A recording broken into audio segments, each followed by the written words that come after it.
ಸ್ವಾಮಿ ಬ್ರಹ್ಮರಥೋತ್ಸವ ಇಡೀ ನಮ್ಮ ಕೋಲಾರ ಜಿಲ್ಲೆಯಲ್ಲೇ ಅತಿ ವಿಜೃಂಭಣೆಯಿಂದ ನಡೆಯುವಂಥ ಒಂದು ಜಾತ್ರೆ.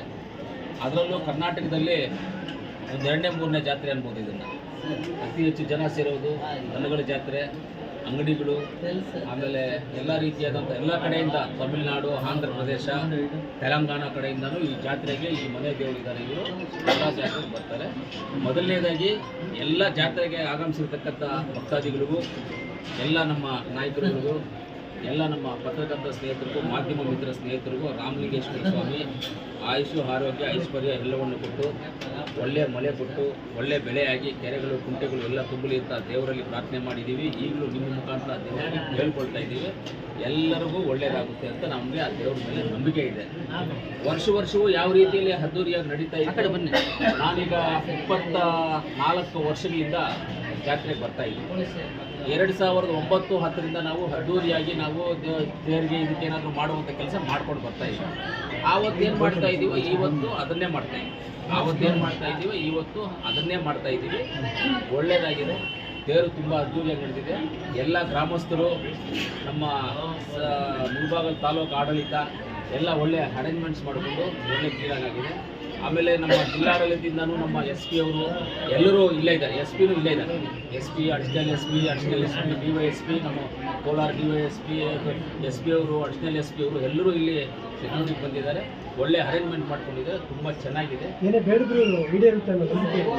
ಖಂಡಿತವಾಗ್ಲೂ ಬೇಡಿದ್ದು ಈಡೇರುತ್ತೆ, ಅದರಲ್ಲಿ ಡೌಟೇ ಇಲ್ಲ. ಖಂಡಿತವಾಗ್ಲೂ ಈಡೇರಿದೆ. ಇಲ್ಲಿ ಬೇಡ್ಕೊಂಡಿರೋದು ಈಡೇರಿದೆ, ಇಲ್ಲಿ ಮಾತು ಕೊಟ್ಟಿರೋದು ಈಡೇರಿದೆ. ಎಲ್ಲವೂ ಇಲ್ಲಿ ಮಾತು ಕೊಟ್ಟಿರುವಂಥದ್ದೆಲ್ಲ ಈಡೇರಿಸ್ಕೊಳ್ತಾರೆ. ಆ ದೇವರು ಎಲ್ಲ ಕಾಪಾಡ್ತಾರೆ. ಎಲ್ಲರಿಗಿಂತ ಕಾಪಾಡಲಿ ಅಂತಲೂ ನಾನು ಆ ದೇವರಲ್ಲಿ ಹೌದು. ನಾನು ಇಡೀ ಜಿಲ್ಲೆನಲ್ಲಿ, ಇಡೀ ನಮ್ಮ ಜಿಲ್ಲೆ ಕೋಲಾರ, ಚಿಕ್ಕಬಳ್ಳಾಪುರ 2 ಜಿಲ್ಲೆನಲ್ಲಿ ಎಲ್ಲೋ ಒಂದು ಜಾಗದಲ್ಲಿ ನಾನು MLA ಆಗ್ತೀನಿ ಅಂತ ಹೇಳಿದ್ದೆ. ಅದರಲ್ಲೂ ನಮ್ಮ ಪಕ್ಷ ಎಲ್ಲ ಸೂಚನೆ ಮಾಡಿದ್ರೆ ಅಲ್ಲಿಗೆ ಹೋಗ್ತೀನಿ ಅಂತ ಹೇಳಿದ್ದೆ. ಎಲ್ಲಿ ಸ್ಟ್ರಾಂಗ್ ಆಗಿ ಆಗಲ್ಲ ಅಂತ ಹೇಳಿದ್ರು ನಮ್ಮ ಪಕ್ಷದವರು, ಅಲ್ಲೇ ನಾನು ಕಂಟೆಸ್ಟ್ ಮಾಡ್ತೀನಿ ಅಂತ ಇದೇ ಜಾತ್ರೆಯಲ್ಲಿ ಹೇಳಿದ್ದೆ. ನಾನು 2 ವರ್ಷಗಳಿಂದ ಹೇಳಿದ್ದೆ, ಇದೇ ಮಾತನ್ನು ಹೇಳಿದ್ದೆ. ಅದೇ ರೀತಿಯಲ್ಲಿ ನಡೆದಿದೆ. ನಿಮಗೆ ಗೊತ್ತಿದೆ, ಚಿಕ್ಕಬಳ್ಳಾಪುರದಲ್ಲಿ ನನಗೆ ಆಫರ್ ಬಂತು ನಿಂತ್ಕೊಳ್ಳೋದಕ್ಕೆ, KRಪುರದಲ್ಲಿ ನಿಂತ್ಕೊಳ್ಳೋದಕ್ಕೆ ಆಫರ್ ಬಂತು. 2 ಕಡೆನೂ ಆಫರ್ ಬಂದು ಚಿಕ್ಕಬಳ್ಳಾಪುರ ಫಿಕ್ಸ್ ಆದ. ಲಾಸ್ಟ್ಗೂ ನಮ್ಮ ಮುಖ್ಯಮಂತ್ರಿಗಳಾದ ಸಿದ್ದರಾಮಣ್ಣ ಅವರು ಇಲ್ಲಿ ಬರಲ್ಲ ಅಂದಮೇಲೆ ಎಲ್ಲ ನಮ್ಮ ಸಿದ್ದರಾಮಣ್ಣ ಅವರು, DK ಶಿವಕುಮಾರ್ ಸಾಹೇಬ್ ಇಬ್ಬರು ಸೇರಿ ಕೋಲಾರಲ್ಲೇ ಕಂಟೆಸ್ಟ್ ಮಾಡೋದು. ಕೋಲಾರಲ್ಲಿ ಕಂಟೆಸ್ಟ್ ಮಾಡೋದ ಮೇಲೆ ಫಸ್ಟು ನಜೀರ್ ಅಣ್ಣನ, ಅನಿಲ್ ಅಣ್ಣನ, ಸುದರ್ಶನ್ ಸಾಹೇಬ್ನ ಎಲ್ಲರನ್ನೂ ಕೇಳಿ ಅಂತ ಮಾತಾಡಿ ಅವ್ರು ಯಾರು ಬೇಡ ಅಂದಮೇಲೆ ನಾನು ಕೊಟ್ಟಿದ್ದು. ನಾನು ಹೇಳಿದ್ದಂಗೆ ಅವ್ರು ಯಾರಾದರೂ ಬೇಡ ಅಂದ್ರೆ ನಾನು ಕೊಟ್ಟಿದ್ದೆ ಅಂದರೆ ಆವಾಗ ನನಗೆ ಆ ದೇವರ ದಯದಿಂದ, ರಾಮಲಿಂಗೇಶ್ವರ ಆಶೀರ್ವಾದದಿಂದ, ಕೋಲಾರಮ್ಮನ ಆಶೀರ್ವಾದದಿಂದ ಇವತ್ತು ನಾವು ಈ ಮಟ್ಟಕ್ಕೆ ಬರಬೇಕಂತ ಕಾರಣ ಆಗಿದೆ.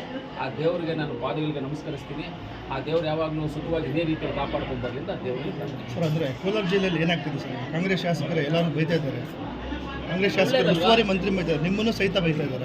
ನನ್ನ ಹೆಸರಿಟ್ಟು ಬೈದ್ರೆ ನಾನು ಜಾಡ್ಸಾಕ್ಬಿಡ್ತೀನಿ. ಯಾರಾದರೂ ನಾನು ಕೇರೆ ಮಾಡೋದಿಲ್ಲ, ಯಾರನ್ನೂ ಕೇರ್ ಮಾಡೋದು. ನನ್ನ ಹೆಸರಿಟ್ಟು ಯಾರಾದರೂ ಮಾತಾಡಿದರೆ ಹೇಳ್ರಿ, ಅವರು ಬಂಡವಾಳ ವಿಡಿಯೋಸು, ರೆಕಾರ್ಡ್ಸು, ಆಡಿಯೋಸು ಎಲ್ಲವನ್ನು ರೋಡ್ಗೆ ಬಿಟ್ಬಿಡ್ತೀನಿ. ನನ್ನ ಹೆಸರು ಯಾರಾದರೂ ಮಾತಾಡಿದ್ರೆ ಅವ್ರು ಹೇಳಿ ನನ್ನ ಹೆಸರು, ಆಮೇಲೆ ನಾನು ತೋರಿಸ್ತೀನಿ ಏನು ಅಂತ. ಅಲ್ಲ ಸರ್, ನಿಮ್ಗೆ ಇನ್ನೂ ಕ್ಲಾರಿಟಿ ಇದ್ದಂಗಿಲ್ಲ ವಿಚಾರದಲ್ಲಿ. ಅಲ್ಲ ಸರ್, ಉಸ್ತುವಾರಿ ಮಂತ್ರಿ ಅಲ್ಲ ಸರ್, ಈಗ ರೂಪಾ ಶಶಿಧರ್ ಅವರು, SN ಅವರು ಒಟ್ಟಿಗಿದ್ದಾರೆ.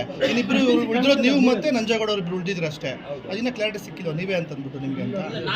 ಅವ್ರಿಬ್ರೇ ಇರ್ಬೇಕು. ಅವ್ರು ಹೇಳಿರೋದು ಅವರಿಬ್ಬರೇ ಇರಬೇಕು. ಅವ್ರು ಹೇಳಿದಾರಲ್ಲ, ಇಬ್ಬರು ಶಾಸಕರ ಕೈ ಇರುತ್ತೆ, ಅದು ಯಾರು ಹೇಳಿದಾರೋ ಅವ್ರಿಬ್ಬರೇ ಇರಬೇಕು. ನಮ್ಗಂತೂ ಅದೇನಿಲ್ಲ. ನೋಡು, ಕೋಲಾರ ಹೆಡ್ಕ್ವಾರ್ಟರಲ್ಲಿ ನಾನು ಇದೀನಿ, MLA ಆಗಿದ್ದೀನಿ. ಯಾರೇ ಬಂದರೂ ನಾನು ಮಾಹಿತಿ ಕೊಡ್ತಾರೆ, ನಾನು ಹೋಗ್ತೀನಿ, ನಾನು ಅವ್ರ ಜೊತೆ ಇರ್ತೀನಿ, ನನ್ನ ಕೆಲಸಗಳು ನಾನು ಮಾಡಿಸ್ಕೊಳ್ತೀನಿ, ಅವ್ರ ಜೊತೆ ನಾನು ಓಡಾಡ್ತೀನಿ. ಅವ್ರು ಬಂದಾಗ ನಾನು ಬಾರ್ಡ್ರಲ್ಲಿ ರಿಸೀವ್ ಮಾಡಿದ್ದೀನಿ. ನಿಮಗೆ ಗೊತ್ತು ಯಾರ್ಯಾರು ನಾನು ಬಾರ್ಡ್ರಲ್ಲಿ ರಿಸೀವ್ ಮಾಡಿದ್ದೀನಿ ಅಂತ. ಹೋದ್ಸಲಿ ದಿನೇಶ್ ಗುಂಡೂರಾವ್ ಅವ್ರು ಬಂದರು, ಬಾರ್ಡ್ರಲ್ಲಿ ರಿಸೀವ್ ಮಾಡಿಕೊಂಡು ಕರ್ಕೊಂಡೋಗಿ ನಾನು ಬಂಗಾರಪೇಟೆ ಬಾರ್ಡ್ರಲ್ಲಿ ಬಿಟ್ಬಿಟ್ಟು ಬಂದೆ ದಿನೇಶ್ ಗುಂಡೂರಾವ್ ಅವ್ರನ್ನ. ದಿನೇಶ್ ಗುಂಡೂರಾವ್ ಅವರು ಮುಳಬಾಗಿಲಿಗೆ ಬಂದರು. ಮುಳಬಾಗಿಲಿಗೆ ಬಂದಾಗ ಟೋಲ್ವರೆಗೂ ಬಂದು, ಟೋಲಲ್ಲಿ ಬಿಟ್ಬಿಟ್ಟು ನಾನು ಗೆಸ್ಟ್ ಹೌಸ್ಗೆ ಹೋದೆ. ನಾನು ಮುಳಬಾಗಿಲು ಹೋದ್ಸಲಿ ಬಂದಾಗ ಟೋಲ್ವರೆಗೂ ಬಿಟ್ಟು ನಾನು ಇವನ್ನೆಲ್ಲ ನಮ್ಮ ಲೀಡರ್ಸ್ನೆಲ್ಲ ಕರೆಸಿ, ನಮ್ಮ ನೀಲಕಂಠೇಗೌಡರನ್ನ ಅವ್ರ ಕಾರಲ್ಲಿ ಕುಂಡಿಸಿ, ಬ್ಲ್ಯಾಕ್ ಪ್ರೆಸಿಡೆಂಟನ್ನು ನೀವು ಮುಳಬಾಗಿಲು ನೀವು ಕಾರ್ಯಕ್ರಮ ಮುಗಿಸ್ಕೊಂಡು ಬನ್ನಿ ಸರ್, ನಾನು ಗೆಸ್ಟ್ ಹೌಸಲ್ಲಿ ಇರ್ತೀನಿ ಅಂತ ಗೆಸ್ಟ್ ಹೌಸಲ್ಲಿದೆ. ಅದು ಕೋಲಾರ ಹೆಡ್ಕ್ವಾರ್ಟರ್ MLA ಆಗಿ ನನ್ನ ಜವಾಬ್ದಾರಿ, ಇದು ನಮ್ಮ ಮಂತ್ರಿಗಳು ಬಂದಾಗ, ನಮ್ಮ ಪಕ್ಷದ ಯಾರೇ ಹಿರಿಯ ನಾಯಕರು ಬಂದಾಗಲೂ ನಾನು ರಿಸೀವ್ ಮಾಡ್ಕೊಳ್ಳೋದು ಕೋಲಾರದಲ್ಲಿ ನನ್ನ ಜವಾಬ್ದಾರಿ ಆಗಿದೆ. ನಾನು ರಿಸೀವ್ ಮಾಡ್ಕೊಳ್ತೀನಿ. ಮುಂದಕ್ಕೂ ಇವಾಗ ಏನು ಮಾಡ್ತಾ ಇದ್ದೀನಿ ಅದನ್ನೇ ಕಂಟಿನ್ಯೂ ಮಾಡ್ತೀನಿ. ಮೇಧಾವಿಗಳು ಹೇಳ್ದಂಗೆ ಕೇಳ್ತಾ ಇದ್ದಾರೆ, ಅದರಿಂದ ಏನು ಒಳ್ಳೇದಾಗಲ್ಲ. ಶಾಸಕರು ಮೇಧಾವಿಗಳಿದ್ದಾರೆ, ಅವ್ರ ಮಾತು ಕೇಳ್ಕೊಂಡು ಜಿಲ್ಲಾ ಉಸ್ತುವಾರಿ ಮಂತ್ರಿ. ನನಗಿಂತ ಮೇಧಾವಿಗಳು ಯಾರು ಇಲ್ಲ ಅಂತ ನನಗೆ ಅನ್ಕೊಳ್ತೀನಿ. ನನಗೆ ಹೇಳ್ಕೊಡುವಂಥದ್ದು ಯಾರೂ ಇಲ್ಲ. ನನಗೆ ಯಾರು ಹೇಳ್ಕೊಟ್ರು ನಾನು ಅದನ್ನು ಕೇಳೋದು ಇಲ್ಲ. ನನಗಿಂತ ಮೇಧಾವಿಗಳು ಇದ್ದಾರೆ ಅಂತ ನಾನು ಅನ್ಕೊಳ್ಳೋದಿಲ್ಲ. ಇರ್ಬೋದಿಲ್ಲ. ಅಲ್ಲ ಸರ್, ಬಜೆಟ್ ಬಗ್ಗೆ ಚರ್ಚೆ ಮಾಡಲಿಕ್ಕೆ ಶಾಸಕರನ್ನ ಅವರು ವಿಶ್ವಾಸಕ್ಕೆ ತಗೋಬೇಕಲ್ಲ, ಯಾರು ಉಸ್ತುವಾರಿ ಮಂತ್ರಿಗಳು. ಯಾರು ಬೈತು ಸುರೇಶ್ ಅವರು ನನಗೆ ಯಾರಿಗೆ ಹೊಟ್ಟೆ ನೋವು ಯಾರಿಗೆ ಎಲ್ರಿಗೂ ಹೊಟ್ಟೆ ನೋವು ಯಾರಿಗೆ ಯಾರಿಗೆ ನೋವು ನನಗೆ ಹೊಟ್ಟೆ ನೋವು ಇದ್ದು ನಿನಗೆ ಟ್ಯಾಬ್ಲೆಟ್ ಕೊಟ್ಟರೆ ಆಗುತ್ತೆ ಏನದು ಆಗಲ್ಲ ಸರ್. ನನ್ನ ಕಾನ್ಸ್ಟಿಟ್ಯೂನ್ಸಿಗೆ ಏನು ಪ್ರಾಬ್ಲಮ್ ಇದೆ ಅಂತ ಡಿಸ್ಟ್ರಿಕ್ಟ್ ಮಿನಿಸ್ಟರ್ಗೆ ಹೋಗ್ಬೇಕಾಗಿರೋ ಜವಾಬ್ದಾರಿ ನಂದು. ಜನ ಓಟ್ ಹಾಕಿರೋದು ಏನಕ್ಕೆ ನನಗೆ ಸುತ್ತಾಡ್ಕೊಂಡು ಅರಟೆ ಹೊಡ್ಕೊಂಡಿರೋದಕ್ಕೆ ಜನ ಓಟ್ ಹಾಕಿರೋದು. ಜನ ಓಟ್ ಹಾಕಿರೋದು ಬಂದ್ಬಿಟ್ಟು ಸುತ್ತಾಡ್ಕೊಂಡು ಜನಗಳ ಹತ್ರ ಮಾತಾಡ್ಕೊಂಡು ಅರಟೆ ಹೊಡ್ಕೊಂಡಿಲ್ಲ ಹಾಕಿರೋದು. ಜನ ಓಟ್ ಹಾಕಿರೋದು ಈ ತಾಲೂಕಲ್ಲಿ ಏನು ಸಮಸ್ಯೆ ಇದೆ, ನಿನಗೇನು ಅವಶ್ಯಕತೆ ಇದೆ, ನಿನಗೇನು ಪ್ರಾಬ್ಲಮ್ ಇದೆ, ಅದನ್ನು ಬಂದ್ಬಿಟ್ಟು ಜಿಲ್ಲಾ ಉಸ್ತುವಾರಿ ಮಂತ್ರಿ ಹತ್ರ ಹೋಗಿ ನಾವು ಮಾತಾಡಿ ಆ ಜವಾಬ್ದಾರಿನ ಆ ಕೆಲಸವನ್ನು ಮಾಡಿಸ್ಕೊಂಡು ಬರುವಂಥ ಜವಾಬ್ದಾರಿಗೋಸ್ಕರ ಜನ ಓಟ್ ಹಾಕಿರೋದು. ನಮಗೆ ಮಾತಾಡೋಕ್ಕೋಸ್ಕರ ಅಲ್ಲ ಓಟ್ ಹಾಕಿರೋದು ಜನ. ಆ ಜವಾಬ್ದಾರಿಯನ್ನು ನಾನು ಮಾಡಿದ್ದೀನಿ. ಆ ಜವಾಬ್ದಾರಿಯನ್ನು ನಾನು ಜನ ಏನು ಓಟ್ ಕೊಟ್ಟಿದ್ದಾರೆ, ಜನ ಏನು ಮಾಡಿದ್ದಾರೆ, ಆ ಜನಕ್ಕೆ ಋಣ ತೀರಿಸ್ಕೊಳ್ಳೋಕ್ಕೋಸ್ಕರ ನಾನು ಉಸ್ತುವಾರಿ ಮಂತ್ರಿಯವ್ರನ್ನ ಬೆಳಗ್ಗೆನೂ ಬಿಟ್ಟಿಲ್ಲ, ರಾತ್ರಿನೂ ಬಿಟ್ಟಿಲ್ಲ. CM ಅವ್ರ ಮನೆಗೆ ಬೆಳಗ್ಗೆನೂ ಬಿಟ್ಟಿಲ್ಲ, ರಾತ್ರಿ ಬಿಟ್ಟಿಲ್ಲ. ಡೆಪ್ಟಿ CM ಅವ್ರನ್ನ ಬೆಳಗ್ಗೆ ಬಿಟ್ಟಿಲ್ಲ, ರಾತ್ರಿ ಬಿಟ್ಟಿಲ್ಲ. ಅವ್ರ ಹಿಂದೆ ಬಿದ್ದು ಕಾಲು ಹಿಡ್ಕೊಂಡು ಕೈಗೆ ಹಿಡ್ಕೊಂಡು ನನಗೆ ಏನು ಬೇಕು ಆ ಕೆಲಸವನ್ನು ನಾನು ಮಾಡಿಸ್ಕೊಳ್ತಾ ಇದ್ದೀನಿ. ನಮ್ಮ ಮನೆಯಲ್ಲಿ ಪ್ರಾಬ್ಲಮ್ ಬೇರೆಯವ್ರಿಗೆ ಹೆಂಗೆ ಗೊತ್ತಾಗುತ್ತೆ? ನೀನು ನಾನು ಹೇಳೋದು ಕೇಳಿದ್ರಿ. ನಮ್ಮ ಬೇರೆಯವ್ರಿಗೆ ಹೆಂಗೆ ಗೊತ್ತಾಗುತ್ತೆ? ನಿಮ್ಮ ಪಕ್ಷದವರು ಉಸ್ತುವಾರಿ ಮಂತ್ರಿನ ನಮ್ಮ ಮನೆಯಲ್ಲಿರೋ ಪ್ರಾಬ್ಲಮ್ ಬೇರೆಯವ್ರಿಗೆ ಗೊತ್ತಾಗೋದಿಲ್ಲ. ನಮ್ಮ ಕಾನ್ಸ್ಟಿಟ್ಯೂನ್ಸಿಗೆ ಏನು ಪ್ರಾಬ್ಲಮ್ ಇದೆಯೋ ಅದನ್ನು ಉಸ್ತುವಾರಿ ಮಂತ್ರಿಗಳ ಹತ್ರ ಕುತ್ಕೊಂಡು ನಾವು ಮಾತಾಡುವಂಥದ್ದು ನಮ್ಮ ಜವಾಬ್ದಾರಿ. ಉಸ್ತುವಾರಿ ಮಂತ್ರಿಗಳು ನಮಗೆಲ್ಲ ಸಂದರ್ಭದಲ್ಲೂ ಎಲ್ಲ ವಿಷಯದಲ್ಲೂ ನಮಗೆ ಸಹಕರಿಸಿದ್ದಾರೆ. ಅವರು ಎಲ್ಲ ರೀತಿಯಿಂದಲೂ ಸಹಕಾರ ಮಾಡಿದ್ದಾರೆ. ಇವತ್ತು ಎಲ್ಲರೂ ಹೇಳ್ಕೋಬೋದು, ಇವತ್ತು ಕೋಲಾರ್ಗೆ ಬಜೆಟಲ್ಲಿ ಬಂದ್ಬಿಟ್ಟು ಮೆಡಿಕಲ್ ಕಾಲೇಜ್ ಅನೌನ್ಸ್ ಆಗುತ್ತೆ. ನಿಮ್ಗೆಲ್ಲರಿಗೂ ಗೊತ್ತದು, ನಿಮ್ಗೆ ಆಲ್ರೆಡಿ ಮಾಹಿತಿ ಇದೆ, ನಿಮ್ಗೆಲ್ಲರಿಗೂ ಪತ್ರಕರ್ತರಿಗೆ ಮಾಧ್ಯಮಿಕರಿಗೆ ಎಲ್ಲರ ಜೊತೆ. ಯಾಕಪ್ಪ ಇಷ್ಟು ದಿವಸ ಆಗಿದೆ ಸ್ವಾತಂತ್ರ್ಯ ಬಂದಿದೆ? ಚಿಕ್ಕಬಳ್ಳಾಪುರ ಜಿಲ್ಲೆ 2008ರಲ್ಲಿ ನಮ್ಮ ಅವಿಭಾಜ್ಯ ಜಿಲ್ಲೆ, ನಮ್ಮ ಜಿಲ್ಲೆ ಅದು ಮೊನ್ನೆ 2008ರಲ್ಲಿ ಚಿಕ್ಕಬಳ್ಳಾಪುರ ಜಿಲ್ಲೆ ಆಗಿದ್ದು ಮೆಡಿಕಲ್ ಕಾಲೇಜ್ ಆಗೋಯ್ತು. ಯಾಕೆ ಕೋಲಾರ್ಗೆ ಇಷ್ಟು ದಿವಸ ಮೆಡಿಕಲ್ ಕಾಲೇಜ್ ಆಗಿಲ್ಲ? ಯಾರು ಪ್ರಯತ್ನ ಮಾಡಿಲ್ಲ. ಇವತ್ತು ಬಜೆಟಲ್ಲಿ ಅನೌನ್ಸ್ ಆಗುತ್ತೆ ಕೋಲಾರ ಮೆಡಿಕಲ್ ಕಾಲೇಜ್ ಆಗುತ್ತೆ, ಕೋಲಾರ ರಿಂಗ್ ರೋಡ್ ಅನೌನ್ಸ್ ಆಗುತ್ತೆ. ಅದಕ್ಕೆ ಎಷ್ಟು ಕಷ್ಟಪಟ್ಟಿದ್ದೀವಿ ಅಂತ ಹೇಳಿದ್ರೆ ಅಷ್ಟು ಕಷ್ಟಪಟ್ಟಿದ್ದೀವಿ. ಆ ಕಷ್ಟಕ್ಕೆ ಆ ರಿಂಗ್ ರೋಡ್ ಆಗಬೇಕು, ಕೋಲಾರ ಮೆಡಿಕಲ್ ಕಾಲೇಜ್ ಆಗಬೇಕು ಅಂದರೆ ನಮ್ಮ ಉಸ್ತುವಾರಿ ಮಂತ್ರಿಗಳಾದಂಥ ಸುರೇಶ್ ಅಣ್ಣವರು, ನಜೀರ್ ಅಣ್ಣವರು, ಅದೇ ರೀತಿಯಲ್ಲಿ ಕೃಷ್ಣ ಬೈರೇಗೌಡರು, ನಾವು ಸೇರಿಕೊಂಡು, ಸುಧಾಕರ್ ಸೇರಿಕೊಂಡು, ನಂಜೇಗೌಡರು ಸೇರಿಕೊಂಡು ಎಷ್ಟು ಜನ ಹೋಗಿ ಮೀಟಿಂಗ್ ಮಾಡಿ ಎಷ್ಟು ರಾತ್ರಿಗಳು ಓಡಾಡಿ ಮಾಡಿದ್ದೀವಿ ಕೆಲಸ. ನನ್ನ ಕಾನ್ಸ್ಟಿಟ್ಯೂನ್ಸಿನಲ್ಲಿ ಏನು ಪ್ರಾಬ್ಲಮ್ ಇದೆ ಅಂತ ನಾವು ಉಸ್ತುವಾರಿ ಮಂತ್ರಿಗಳಿಗೆ CM ಹೋಗಬೇಕನ್ನೋದು ನಮ್ಮ ಜವಾಬ್ದಾರಿ.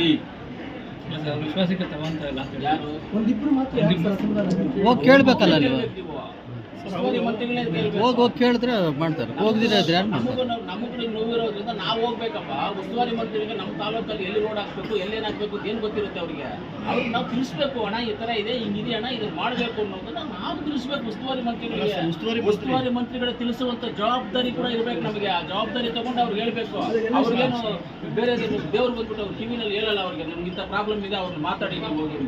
ಸರ್ ಅದೇ ಸರ್ ಉಸ್ತುವಾರಿ ಮಂತ್ರಿಗಳನ್ನ ಒಂದು ರಿಕ್ವೆಸ್ಟ್ ಮಾಡಬೇಕಲ್ಲ, ಎಲ್ಲ ಒಂದು ಸಭೆ ಕರೆದು ಏನು ಬೇಕು ಏನು ಬೇಡ ಅಂತ ಜಿಲ್ಲೆ ಅಭಿವೃದ್ಧಿ ಬಗ್ಗೆ ಚರ್ಚೆ ಮಾಡಬೇಕು.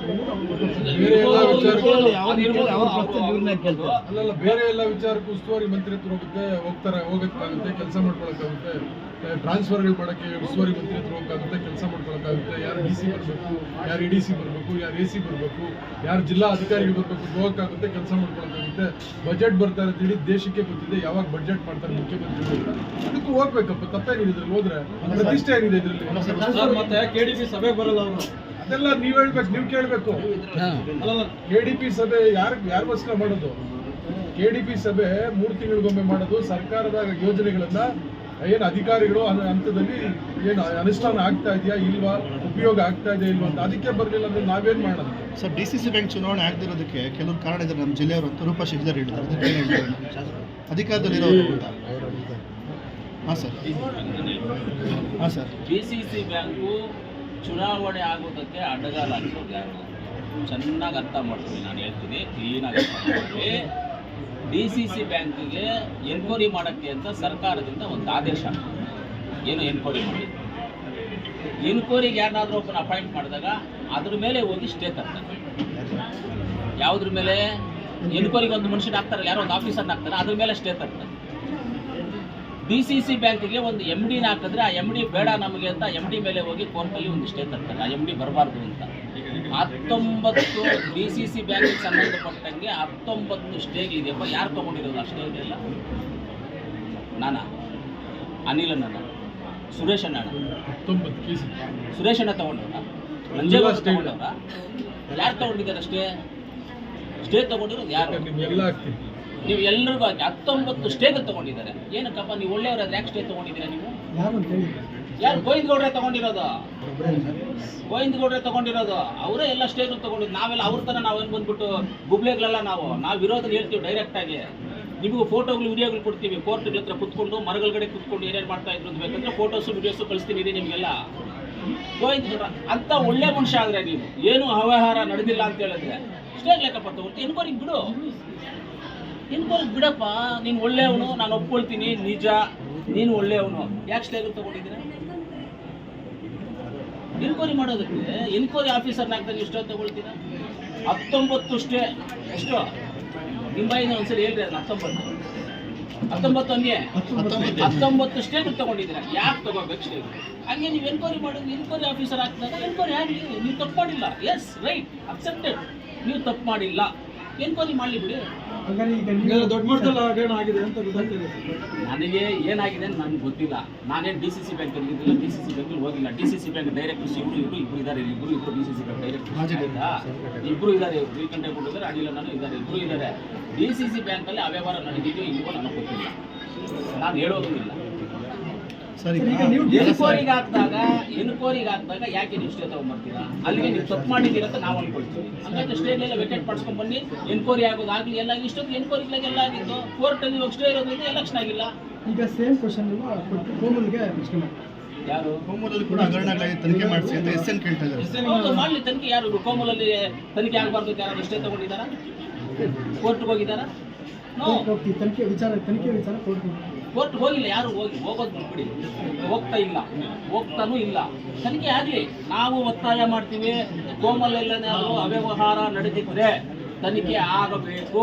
ಆ ತನಿಖೆ ಆಗಿ ಅದನ್ನ ಯಾರು ತಪ್ಪು ಮಾಡಿದ್ರೆ ಅವ್ರು ಅನುಭವಿಸಬೇಕು ಅಂತ ನಾವು ಹೇಳ್ತೀವಿ. ಸರಿ, ಹೌದು, ಎರಡೂ ಆಗಲಿ, ಯಾವುದಾಗಲಿ ಸರ್. ನಮ್ಮ ಸಮಸ್ಯೆ ರೀ, ನಮ್ಮ ಜನ ಸಮಸ್ಯೆ ರೀ, ನಮ್ಮ ರೈತರ ಸಮಸ್ಯೆ ರೀ. ಎರಡು DCC ಬ್ಯಾಂಕ್ ಎರಡು ನಮ್ಮ ರೈತರ ರಕ್ತ, ರೈತರ ಕಷ್ಟ ಕಟ್ಟಿರೋದಾದ ಸಮಸ್ಯೆಗಳನ್ನ ಬೆವರಲ್ಲಿ ಕಟ್ಟಿರೋದು.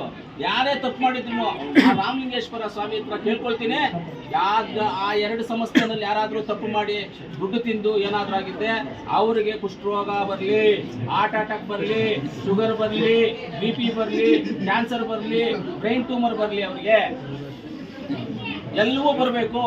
ಯಾರಾದರೂ ಅದರಲ್ಲಿ ದುಡ್ಡು ತಿಂದಿರೋರಿಗೆ ಅವ್ಯವಹಾರಗಳು ಮಾಡಿದ್ರೆ ಇದೆಲ್ಲ ಬರಲಿ ಅವ್ರಿಗೆ. ಕೋರ್ಟಲ್ಲಿ ಸ್ಟೇ ವೆಕೆಟ್ ಮಾಡೋಕ್ಕೆ ಫಸ್ಟ್ ಅವ್ರನ್ನ ಸ್ಟೇ ನಾನು ತೊಗೊಂಡು ಕೇಸ್ ವಾಪಸ್ ತೊಗೊಳಕ್ಕೆ ಎನ್ಕ್ವೈರಿ ಆಗಲಿ. DCC ಬ್ಯಾಂಕ್ ಎನ್ಕ್ವೈರಿ ಆಗಲಿ, ಏನೇನಿದೆ ಎಲ್ಲ ಎನ್ಕ್ವೈರಿ ಆಗಿಬಿಡಿ ಒಂದು ಕಡೆಯಿಂದ. ನಮ್ಮ ಹತ್ರನೂ ವಿಡಿಯೋಸ್ ಇದ್ದಾವೆ, ಫೋಟೋಸ್ ಇದ್ದಾವೆ, ಎಲ್ಲ ಇದ್ದಾವೆ. ನಾವು ಎತ್ಕೊಂಬತ್ತು ಕೊಡ್ತೀವಿ ಒಂದು ದಿವಸ ಮೀಡಿಯಾಗೆ ನಿಮಗೆ. ಸರ್, ಈಗ ಜಮೀರ್ ಅಹಮದ್ ಏನು BJP ಮತ್ತು JDSನ 13ರಿಂದ 16 ಶಾಸಕರು ನಮ್ಮ ಸಂಪರ್ಕದಲ್ಲಿದ್ದಾರೆ ಅಂತ ಹೇಳ್ತಾರೆ. ಅದು ಜಮೀರ್ ಅಹಮದ್ ಅವ್ರನ್ನೇ ಕೇಳ್ಬೇಕು, ನನಗೆ ಗೊತ್ತಿಲ್ಲ ಅದು. ಅಲ್ಲ ಸರ್, ಅಲ್ಲ ಈಗ ನಡೀತಾರಂಥ ಬೆಳವಣಿಗೆ ಅಂದರೆ DKC ಅವರು BJPಗೆ ಹೋಗ್ತಾರೆ ಅನ್ನೋ ಮಾತು ಸಹ ಕೇಳ್ಕೊಳ್ಳಿ. ಯಾವುದೇ ಕಾರಣಕ್ಕೆ ಒಂದು ಮಾತ್ರ ಜ್ಞಾಪಕ ಇಟ್ಕೊಳ್ಳಿ, ನಮ್ಮ ಡೆಪ್ಟಿ CM KPCC ಅಧ್ಯಕ್ಷ ಆದಂಥ DK ಶಿವಕುಮಾರ್ ಸಾಹೇಬರು ನಾಯಕತ್ವದಲ್ಲಿ ಈ ಸಲ ನಾವು ಸರ್ಕಾರವನ್ನು ರಚನೆ ಮಾಡಿದ್ದೇವೆ. ಅವರು ನಾಯಕತ್ವದಲ್ಲಿ ಸರ್ಕಾರವನ್ನು ರಚನೆ ಮಾಡಿದ್ದೇವೆ. ನಮ್ಮ ಹಿರಿಯರಾದಂಥ ಸಿದ್ದರಾಮಣ್ಣ ಅವರು ಮುಖ್ಯಮಂತ್ರಿ ಆಗಿದ್ದಾರೆ. ಪಾರ್ಟಿ ಬಿಟ್ಟು ಹೋಗ್ತಾರೆ, BJP ಬಿಟ್ಟು ಹೋಗ್ತಾರೆ ಅನ್ನೋ ಮನುಷ್ಯ ಅಣ್ಣ ಅವರು. ಪಾರ್ಟಿ ಕಟ್ಟವರು ಇನ್ನ ಪಾರ್ಟಿ ಕಟ್ಟಿ ಆ ಶಕ್ತಿ, ಅವ್ರ ಶಕ್ತಿನ ಇನ್ನ ನಮ್ಮ ಕಾಂಗ್ರೆಸ್ ಪಕ್ಷಕ್ಕೆ ಇವಾಗ ತುಂಬಿರೋದಲ್ಲದೆ ಇನ್ನ ಅತಿ ಹೆಚ್ಚು ಶಕ್ತಿಯನ್ನ DK ಶಿವಕುಮಾರ್ ಸಾಹೇಬರು ಕಾಂಗ್ರೆಸ್ ಪಕ್ಷಕ್ಕೆ ತುಂಬ್ತಾರೆ. ನೀವು ಮಾಧ್ಯಮದವರು, ಪ್ರಿಂಟ್ ಮೀಡಿಯಾ, ಎಲೆಕ್ಟ್ರಾನಿಕ್ ಮೀಡಿಯಾ, ನೀವು BJPಗೆ ಹೋಗ್ತಾರೆ, ಅಲ್ಲಿ ಹೋಗ್ತಾರೆ, ಇಲ್ಲ ಅಂತ ದಯವಿಟ್ಟು ಹಾಕ್ಬೇಡ್ರಿ. ಅದೆಲ್ಲ ಸುಳ್ಳು ಮಾಹಿತಿಗಳು. ಶ್ರೀರಾಮುಲು ಹೇಳಿದ್ದಾರೆ, ಈಗ ಬೆಳಗ್ಗೆ ಹೇಳಿದ್ದಾರೆ, ಯಾರು ಸಾಧ್ಯತೆ ಇದೆ ಅಂತ. ಸಾಧ್ಯತೆ ಕಾಂಗ್ರೆಸ್ ಸೇರ್ತಾರೆ ಅಂತ ಸಾಧ್ಯತೆ ಬಹಳ ದಿನಗಳಿಂದ ಇದೆ. ಶ್ರೀರಾಮುಲು ಕಾಂಗ್ರೆಸ್ ಸೇರ್ತಾರೆ ಅಂತ ಇಷ್ಟು ದಿವಸ ನೀವೇ ಹೊಡೆದ್ರಲ್ಲ ಟಿವಿಗಳಲ್ಲಿ, ಸೇರಿದ್ರೆ ಕಾಂಗ್ರೆಸ್ ಅವರು? ಶ್ರೀರಾಮುಲು ಹೇಳೋದು ಅದೆಲ್ಲ ನಂಬೇಡಿ, ಯಾರು ಹೇಳಿದ್ದು ನಂಬೇಡಿ.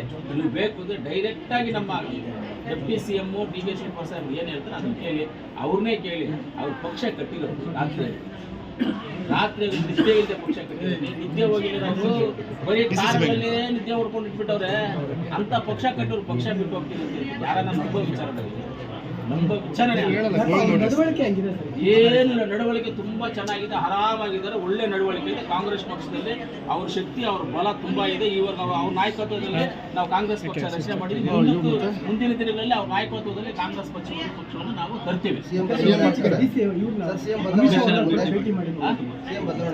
ಯಾರು ಬಂದವರೇ, ಪುತ್ತೂರು ಮಂಜುನು ಬಂದವನೇ ಆಗಲ್ಲ, ಅನಿಲ್ ಅನ್ನೂ ಬಂದ. ನಾನು MLA ಆಗಿರ್ತೀನಿ, ಅವ್ರು MLC ಆಗಿರ್ತಾರೆ, ಅವ್ರು CM ಆಗಿರ್ತಾರೆ, ಅವ್ರು ಡೆಪ್ಟಿ CM ಆಗಿರ್ತಾರೆ. ಕಾಂಗ್ರೆಸ್ ಪಕ್ಷ ಯಾವುದು ಮೊದಲಾಗ ಏನೂ ಇಲ್ಲ. ನೀವು ಆವತ್ತಿಂದ ಒಂದು ವರ್ಷಗಳಿಂದ ಚೇಂಜು, ಇದು ಚೇಂಜು, ಮಂತ್ರಿಗಳು ಚೇಂಜ್, ಇವು ಚೇಂಜ್, ಅವು ಚೇಂಜ್ ತಿರುಗಿ ಆಗ್ತಾನೆ ಇದ್ದೀರಾ. ಅದು ಎಲ್ಲೂ ಏನೂ ಚೇಂಜ್ ಆಗಿಲ್ಲ. ಒಂದೇ ಒಂದು ಹೆಜ್ಜೆನೂ ಹಂಗೆ ಪಕ್ಕಕ್ಕೆ ಹೋಗಿಲ್ಲ. ನೀವು ಹೇಳಿರೋದು ಯಾವುದೂ ಇಲ್ಲ. ದಯವಿಟ್ಟು ಏನೂ ಆಗಲ್ಲ ಅಂತ ಇವತ್ತಿಂದ ಮೀಡಿಯಾಗಳಲ್ಲಿ ಮಾಡ್ತಾರೆ. ಆರೋಪ ಮಾಡಿದ್ದಾರೆ. 2 ತಿಂಗಳಲ್ಲಿ ಬದಲಾವಣೆ ಆಗುತ್ತೆ ನೋಡ್ತಾ ಇದ್ದೀವಿ ಅಂತ. ಏನು ಕಾಂಗ್ರೆಸ್ ಅಲ್ಲ, ಅವ್ರಿಗೆ ಯಾವ್ದಾದ್ರು ಒಳಗಡೆ ಇನ್ನರ್ ಆಗಿ ಅವ್ರಿಗೆ ಯಾರಾದ್ರು ನಮ್ಮ ಹೈಕಮಾಂಡ್ ಯಾರಾದ್ರು ಲಿಂಕ್ ಇದ್ದೇನಾದ್ರು ಹೇಳಿರ್ಬೋದು. ನಮಗೂ ಆ ಥರ ದೊಡ್ಡ ಮಟ್ಟದಲ್ಲಿ ಯಾವುದು ನಮಗಿಲ್ಲ. ನಮಗೇನಾದ್ರು ಜಿಲ್ಲಾ ಮಟ್ಟದ ಒಳಗಡೆ ನಮ್ಗೆ ಗೊತ್ತಿರುವಂಥದ್ದು ಬಹುಶಃ ಅವ್ರಿಗೇನಾದ್ರು ಪರ್ಸನಲ್ ಆಗಿ ಡೆಲ್ಲಿ ಬೋರ್ಡ್ನಿಂದ ಹೈಕಮಾಂಡಿಂದ ಏನಾದ್ರು ಮಾಹಿತಿ ಇರೋದ್ರಿಂದ ಹೇಳಿರ್ಬೋದು. ನಮಗೆ ಅದು ಮಾಹಿತಿ ಇಲ್ಲ, ನಮಗೆ ಗೊತ್ತೂ ಇಲ್ಲ. ಸರ್, ಮತ್ತೆ ಕೋಲಾರದಲ್ಲಿ ನಡೆದ ಜನಪರ ಉತ್ಸವದ ಬಗ್ಗೆ ವಿರೋಧ ವ್ಯಕ್ತಪಡಿಸಿದ್ದಾರೆ ಎಸ್ ನಾರಾಯಣ ಸ್ವಾಮಿ.